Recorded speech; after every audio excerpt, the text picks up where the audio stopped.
Goudomp TV, votre chaîne d'information, de communication et de production. Goudomp TV, la chaîne autrement. lii de bu ko signé yow Macky Sall lii boo ko signé xamal ni maa ngi lay waatal ci yàlla ne dina la topp dina la yóbbu foo xam ne en tout cas yéenewuma la ko de parce que du ma ko yéene benn jullit du ma ko yéene benn doomu aadama mais je tiens à le dire mu xam ko.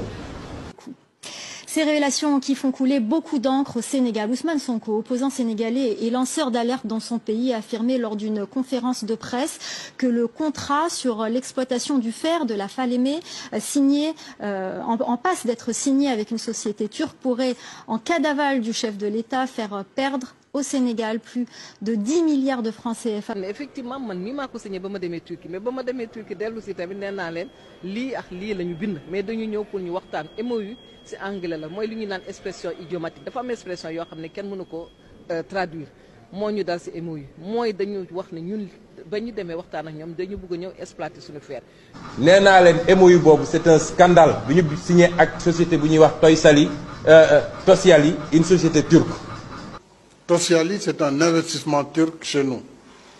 Il doit mettre une unité de fabrication de métal, de fer à béton, ainsi que de fil machine. Donc c'est un investissement privé au Sénégal.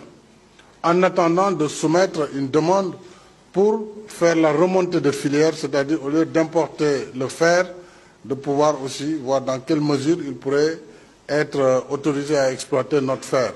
C'est un crime contre le peuple sénégalais. Un crime innommable, inquantifiable contre le peuple sénégalais.